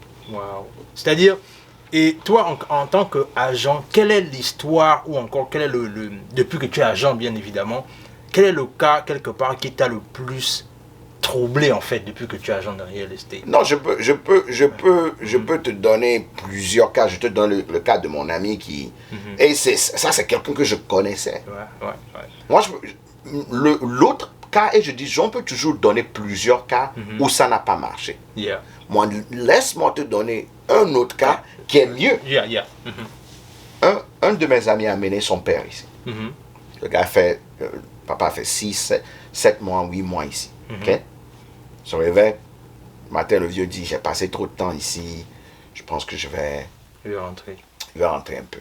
Rentre au pays, qu'est-ce qui s'est passé, qu'est-ce qui s'est pas passé, il n'a même pas fait 2 semaines au pays. On dit, le vieux est mort. Lui-même, il a assuré avec moi. Quand le vieux est venu, quand on a remis la green card au vieux, la première chose que j'ai dit, lui et à son frère, j'ai dit, assurance vie. Assurance vie. Wow. C'était cher. Wow. Ils sont 3 garçons. Ils ont divisé ensemble pour pouvoir payer. Mais qu'est-ce qui s'est passé?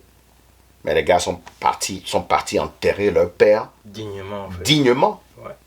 Et ils n'ont pas dépensé de l'argent pour la billet d'avion, temps perdu au boulot, et tout ça s'est occupé. Pourquoi? Assurance vie.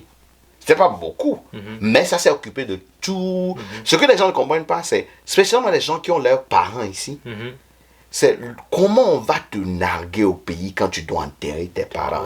Ouais, c'est ce qui fait la différence, quoi. Ouais. Il y a une différence entre taisez-vous, on va faire ceci, je paie pour tout et j'enterre mon père, je m'en vais, et on va faire comment? Ouais. Ouh, Seigneur, Dieu nous épargne de ça. Ouais. Ouais. Un autre cas, dans un autre état, j'avais un gars, jeune garçon, jeune garçon, il était tellement intelligent. Je l'aimais juste parce qu'il était un gars, on ne s'est jamais vu. Il m'a vu sur Facebook. Il dit, tout le monde parle de l'assurance vie et tout. Job, donne-moi. Je lui donne toutes les informations et tout. Il a son contrat. Je te jure, le contrat n'a pas fait 2 ans ou 3 ans. Il revenait de quelque part aux choses. Lui, sa femme et le petit enfant. Un accident bizarre s'est passé. Tout le monde a survécu, mais lui. What? Comme je dis toujours aux gens, tu peux pleurer la mort d'un défunt, mais la manière dont tu pleures quand tu dois chercher de l'argent pour enterrer quelqu'un, c'est encore plus grave. Et la manière dont tu pleures quand quelqu'un te remet un chèque de 500 000 dollars est différent. Bien sûr. C'est pas la même. Pleurer là, c'est pas la même chose. Tu pleures parce que la personne te manque. C'est différent. Mais l'argent là, ils vont dire, il y a là. Ouais, c'est en fait, c'est une forme, c'est vrai que ça ne remplace pas l'être parti. Non, mais tu es protégé. Oui, la maison dans laquelle tu vis là, tu peux vivre exactement dans cette maison sans bouger. Elle, en ce moment, la première chose qu'elle a fait, c'est d'arranger billets d'avion, tout ça pour les parents, visa et tout, pour qu'ils puissent venir pour l'enterrement. Parce qu'il y a l'argent. Wow. Elle a même demandé, elle n'avait pas besoin de leur dire, elle a même demandé, est-ce que vous avez besoin de combien ils vous envoient chaque mois, tout ça, pour qu'elle sache, pour qu'elle continue le procès où sa famille est toujours confortable. La maison payée. Elle n'a pas de maison à payer. Les enfants, il y a assez d'argent pour l'économie. Elle peut travailler, elle est restée à la maison pour un moment et elle est retournée au boulot. La famille est toujours confortable. Il te manque. Tu peux pleurer. Est-ce que je pense qu'une femme comme ça va courir pour aller chercher un autre homme pour remplacer? Non. Non, elle veut que sa famille soit. C'est quand elle sera prête qu'elle va se mettre dans une autre situation. Les gens perdent leur mari ou leur femme, ils doivent remplacer cet argent qui manque dans la maison dans les premiers 6 mois pour être sûr que sa stabilité reste. Qui va s'occuper des enfants? Moi, je me rappelle, ma 3e année en assurance, quand je travaillais pour mon mentor, on a perdu un gars qui a...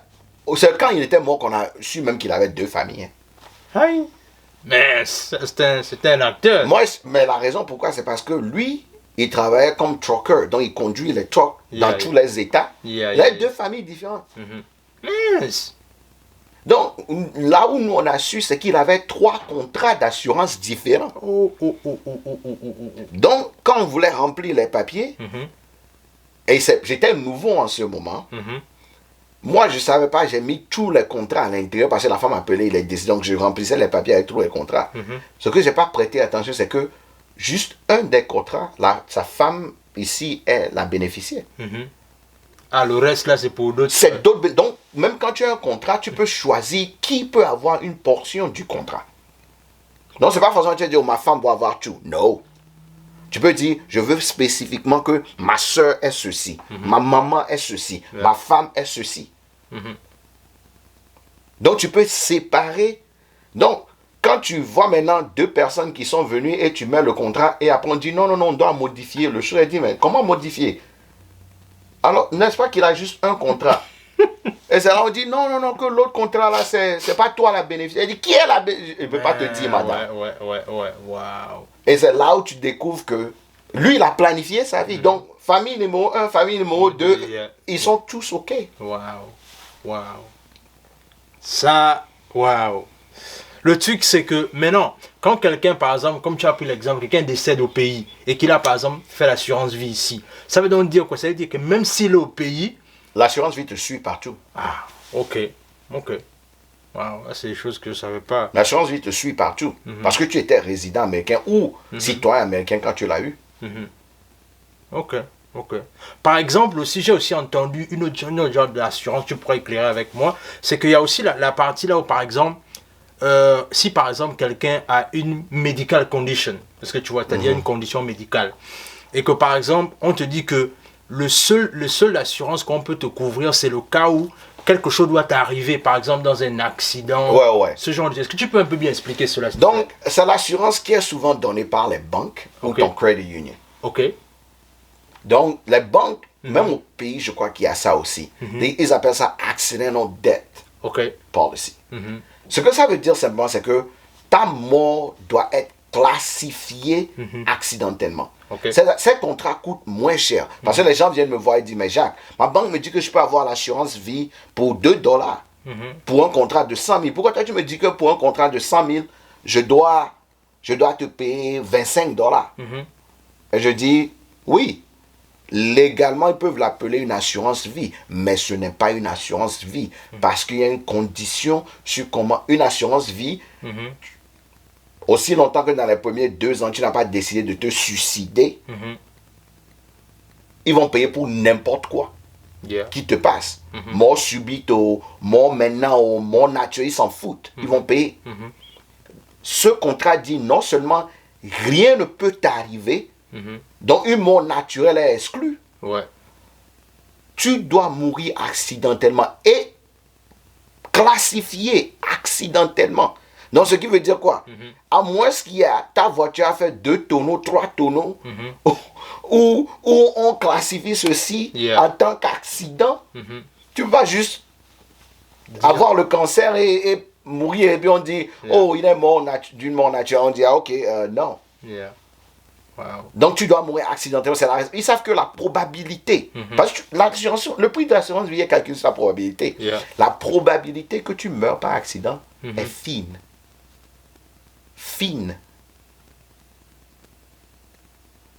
Ces contrats sont payés peut-être, je me rappelle, ils disent 1,5% de ces contrats sont payés.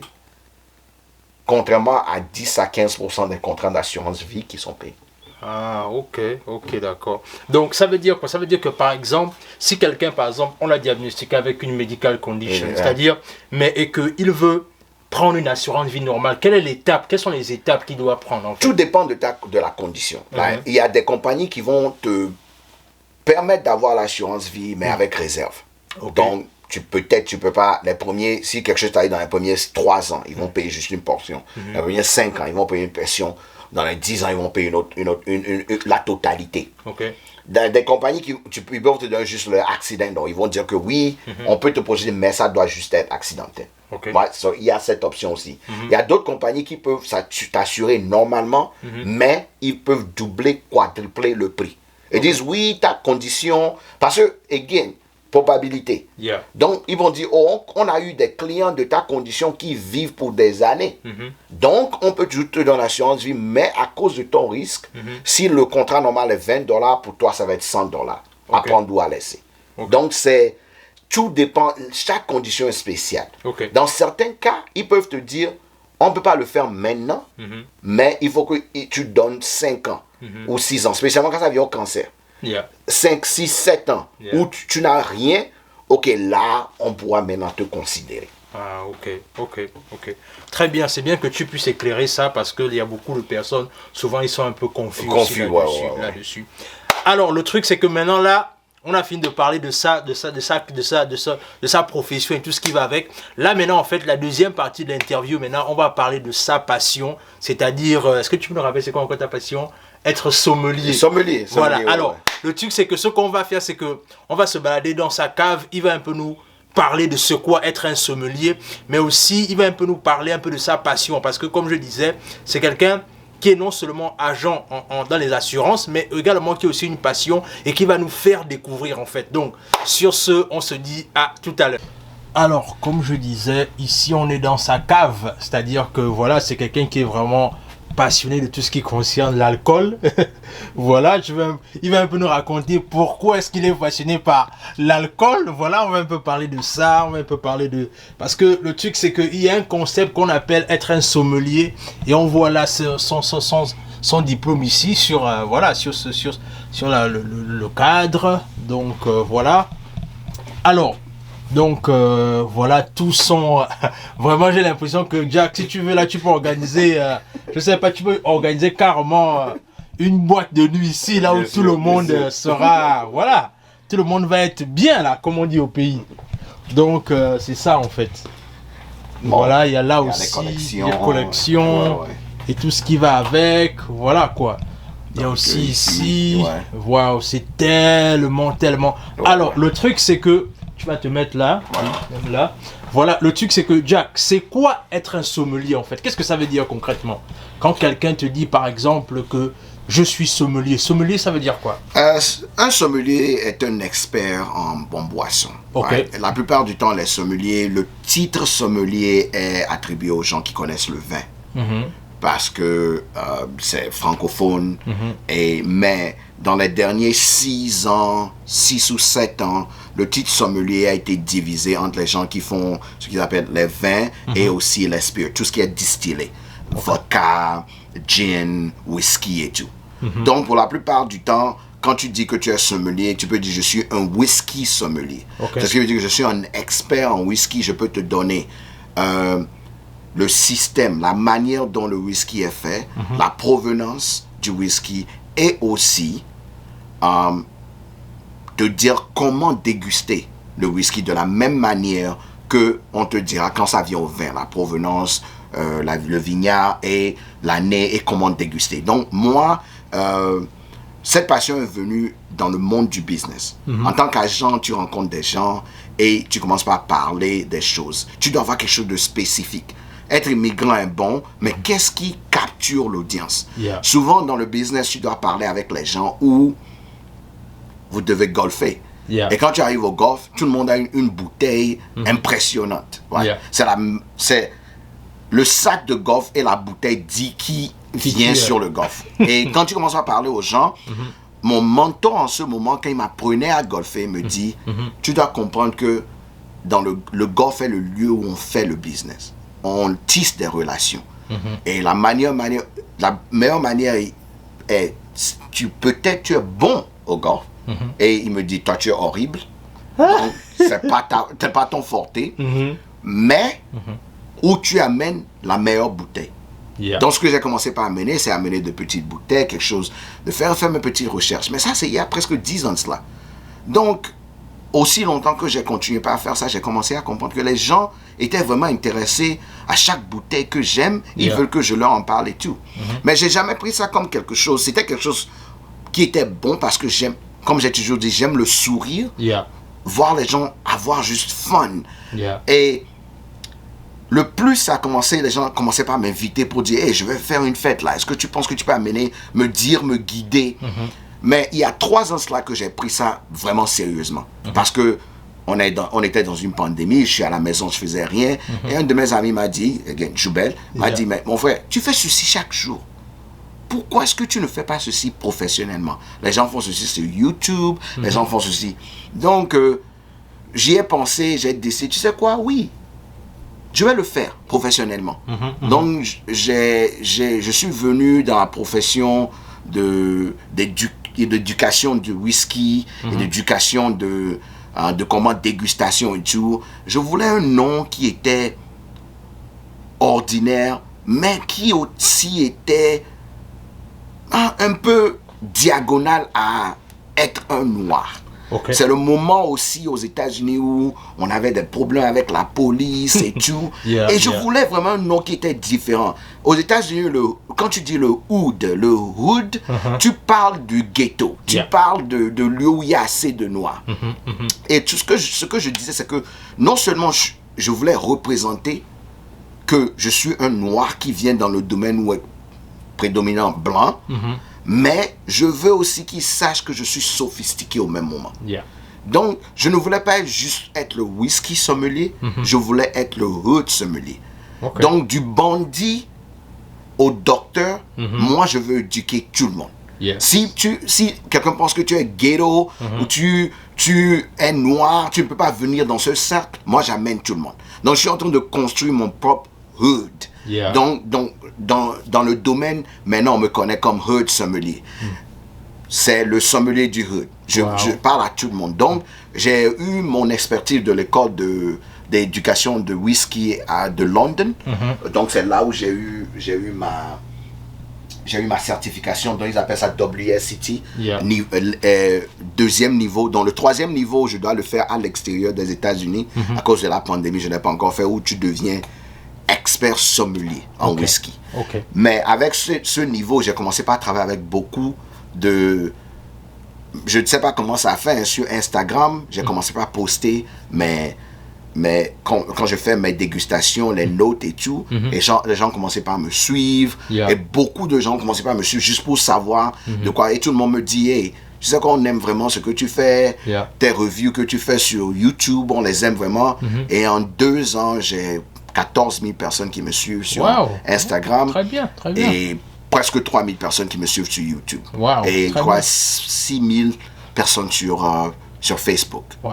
Donc, mon objectif est d'éduquer le jeune, la personne qui vient juste de commencer, la personne qui veut savoir un peu de sophistiqué, veut savoir comment parler dans ce groupe de riches ou de gens où il n'est pas familier, lui donner un peu d'éducation, au moins il n'est pas perdu dans la conversation. Il sait comment déguster un peu de whisky, il peut parler de gauche à droite.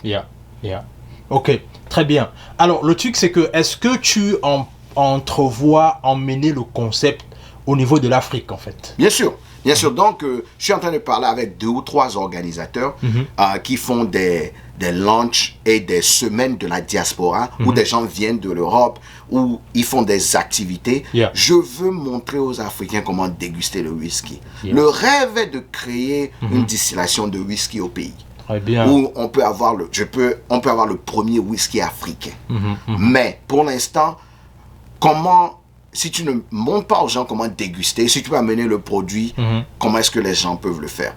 Donc on va prendre une minute on va replacer la caméra où je vais te montrer une petite séance de dégustation de exactement comment ça se passe quand quelqu'un m'invite pour dire ok, montre-nous ce que tu peux faire. À quoi ça? Est-ce que toi-même tu es en train de préparer en fait ta propre formule et ton propre whisky, on va dire ça comme ça? Bon, en général, c'est difficile d'avoir ton propre whisky. C'est difficile de l'avoir. Mais une des choses que tu peux faire, c'est que tu peux aller à une distillerie et choisir ton propre baril. Donc, ce que tu fais, tu choisis et te donnes, peut-être, ils peuvent dire, on a 50 barils. Tu choisis 10 ou 15 basés sur ce que tu cherches. Et bon, en tant qu'expert, tu es en train de avoir tous les arômes, les notes et tout, et tu mets et tu choisis. Donc, l'une des choses que j'ai fait, c'est que j'ai travaillé avec 291, c'est en Colorado, donc j'ai choisi mon propre baril. Donc, mon propre baril, c'est moi et mon ami qui l'ont fait. On a choisi quelque chose de simple. Donc, c'est un whisky qu'on a choisi, c'est moi-même. Cool. Et la photo qu'on a choisie vient d'un show qu'on a fait où on a mangé trop de piment. Donc, nous tous, on était en train de pleurer parce que le piment était en train de nous tuer. Donc, l'une des raisons pourquoi on a choisi ceci, c'est le pourcentage d'alcool. C'est l'une des barils. On a choisi entre 6 barils et ceci fait 65% d'alcool. Mais malgré ça, le goût était tellement bon du whisky qu'on disait que mais c'est chaud. Donc, j'ai mis, what the hell is that? You know, qu'est-ce que c'est que ceci? Et il dit, mais c'est 281, c'est du whisky, mon frère. C'est juste pour montrer que, donc quelque chose d'humoristique, pour que les gens sachent que c'est mon propre baril que j'ai choisi. Et toutes les bouteilles ont été déjà vendues sur ça. Donc, les gens actuellement qui me suivent sur YouTube et sur Facebook sont toujours prêts à ce que parce qu'ils font confiance à ma palette quand je choisis quelque chose. ils disent, hey, si Jacques a choisi ceci, donc je devrais avoir la bouteille. Waouh, waouh. C'est bien parce qu'on commence à te faire confiance. Et aussi, ce qui est intéressant, c'est que on fait confiance à ton expertise. Exactement. Et ça, c'est... Ouais. Ceci sera la 3e bouteille que j'ai choisie.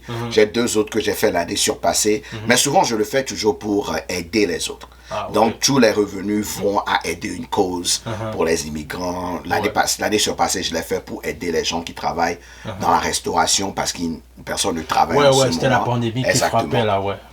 Okay. Donc, je choisis un à 3 chaque année. Ouais.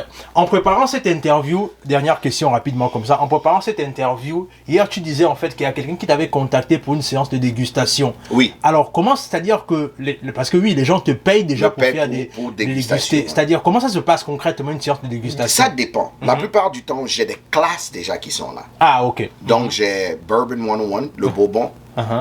101 qui veut dire, bon, au début, débutant. J'ai l'école de Scotch. Genre Scotch School, pour les gens qui veulent savoir comment déguster le Scotch et comment choisir, acheter, déguster le Scotch. Et j'ai aussi un whisky 101 débutant, donc le whisky en général, parce que la règle dans le whisky est tout peut être le whisky, mais pas tout peut être le bourbon, le rye ou le Scotch. Donc quand tu veux savoir juste en général du whisky, je peux te montrer qu'est-ce que peut être le whisky. On fait la dégustation. Now, il y a 2 manières. Tu peux me contacter. Je fais souvent les classes à la maison. Ce sont des classes privées. Le prix est par tête. Moi-même, j'amène ma chose. Ou je fais souvent les classes à un bar parce que à cause de la loi. Ou je fais les classes au bar où les gens achètent le ticket pour venir à la classe, pour venir savoir. Les gens viennent avec leurs femmes pour apprendre à déguster quelque chose. Ok, très bien. Alors, là, on va directement passer à la séance de dégustation. C'est-à-dire, Jack va nous faire un peu comment est-ce qu'il mixe ça. Moi, je suis vraiment un novice là. Non. Donc, on va commencer un peu quelque chose de simple. Quand ça vient à mon expertise, la première chose est, on va commencer avec la région française. Une des choses que les gens ne savent pas, c'est que tout le monde aime le cognac. Le cognac est fait à partir des... comment on l'appelle? Le cognac est fait à partir d'un début de vin et maintenant distillé pour te donner le cognac. Ça s'appelle cognac parce que les grapes, les raisins viennent de la région de Cognac. Maintenant, la seconde étape du cognac est l'Armagnac. Armagnac qui vient de la région d'Armagnac.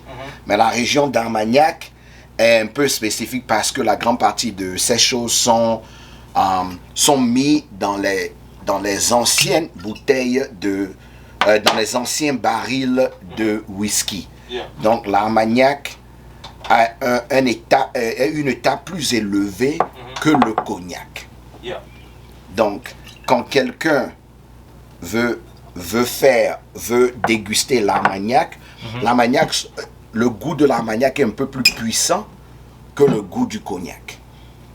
Donc, je te donne un verre.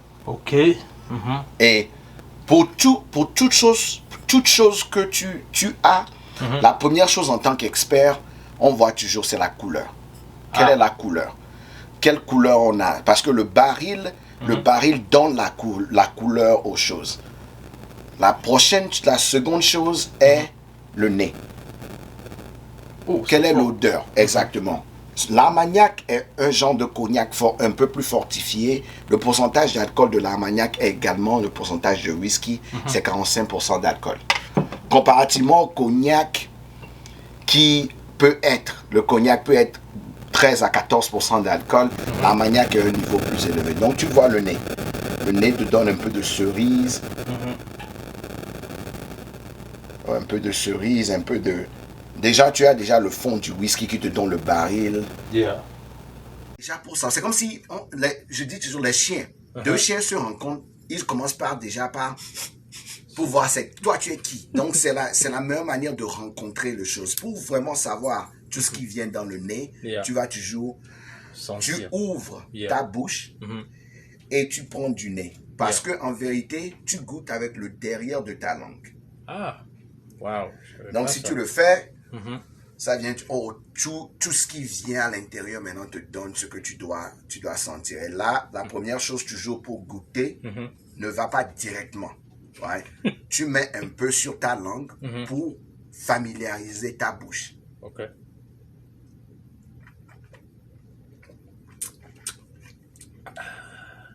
Tu familiarises ta bouche. Yeah. Là, ça te donne un peu des goûts que tu dois avoir. Un peu de fraise, un peu de... Et ça ne te chauffe pas directement. Yeah, c'est vrai, ouais. Ça ne chauffe pas directement. Ouais. Parce que tu ne veux pas immédiatement prendre quelque chose et boum. Yeah. Aller, parce que déguster veut dire que tu veux vraiment savoir chaque étape de ce que tu as. Yeah. Et maintenant que ta bouche est familière maintenant au goût, voici l'astuce. Tu as vu comment quand tu bois l'alcool, ça commence par chauffer la poitrine et déjà dans ton cou. Le secret est que dès que tu amènes l'alcool à l'intérieur, mâche un peu l'alcool, mâche comme si tu es en train de mâcher sur quelque chose. Okay. Et maintenant, quand tu avales, sors l'air quand tu avales. Regarde. Ok. Just to confirm.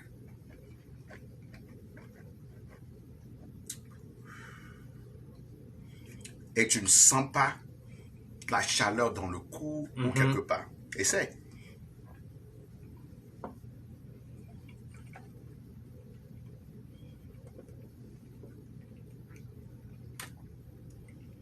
Dès que tu avales, ouais. Oh!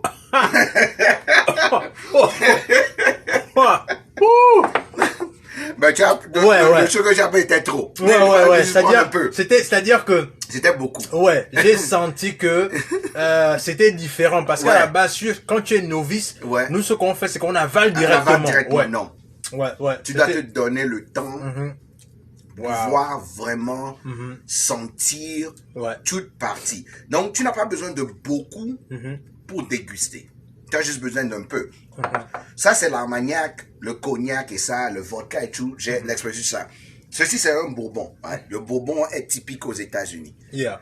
Quand tu vois le bourbon, tu penses immédiatement aux États-Unis. Le bourbon est fait avec le maïs. 51%. Ça doit être minimum. Pour que quelque chose soit appelé le bourbon, ça doit être 51% de maïs. Ok. Minimum. Et j'utilise aussi, qu'on appelle rye. J'oublie le nom du rye. Pour pouvoir faire le bourbon. Le bourbon est typique aux États-Unis parce que c'est ce qui fait le whisky des États-Unis spécifique. Et ils appellent ça le bourbon, ceci appelé Blanton's. 51% de maïs. Et tu peux mettre tout dedans. Ils utilisent des céréales et tout pour pouvoir mettre. Mais aussi longtemps que c'est fait avec 51% de maïs. Et âgé pour 2 ans minimum dans un baril fait avec American Oak. Ça veut dire que tu peux appeler ça bourbon. Wow. Ouf. N'est-ce pas? My God, yeah. So much to learn, man. Donc, comparé à ce qu'on vient de voir, il faut prendre le bourbon. Le bourbon comparé à l'armagnac. Le bourbon, tu peux prendre ceci. Comparé à l'armagnac, va sur le nez. Le nez est un peu plus sucré, un peu plus... C'est comme farineux. Parce que quand tu rappelles... Je sais pas si au pays, si tu rappelles comment... Tu vas au moulin. Et tu as le nez de la farine. Oui, on sent un peu ça. Là-bas. N'est-ce pas? Donc, ça te donne ça déjà au nez. Donc, pour vraiment sentir ce que tu veux, c'est... Tu prends ça du nez, mais tu ouvres ta bouche. Et ça prend du nez à la bouche. Et ça va déjà derrière. Et tu commences par sentir toutes les odeurs, les arômes. Et quand tu vois une autre chose que tu vas voir, c'est que quand tu gardes le whisky comme ceci, tu vas voir, il y a des petits drips qui viennent autour du whisky là. Ce sont appelés les pieds du whisky. Le plus tu vois un whisky qui a plus de pieds qui viennent, ça veut dire que le niveau d'alcool n'est pas élevé. C'est moins de 90%. Moins de 45% d'alcool. Il y a plus de pieds. Quand le niveau d'alcool est élevé, les pieds prennent du temps pour pouvoir descendre parce que c'est visqueux. Donc, cet alcool n'a pas assez de pourcentage d'alcool. C'est le même pourcentage que que le cognac. Donc, il y a assez de pieds qui viennent. L'odeur très, très mâcheux, crémeux. Tu as des amandes et il y a fraises et oak. Et tu peux faire la même chose. Maintenant que tu as déjà bu quelque chose, maintenant tu peux prendre une petite sip.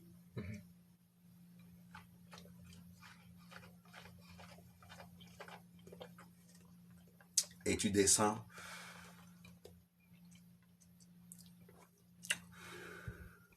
Much better. Et c'est fini. Yeah.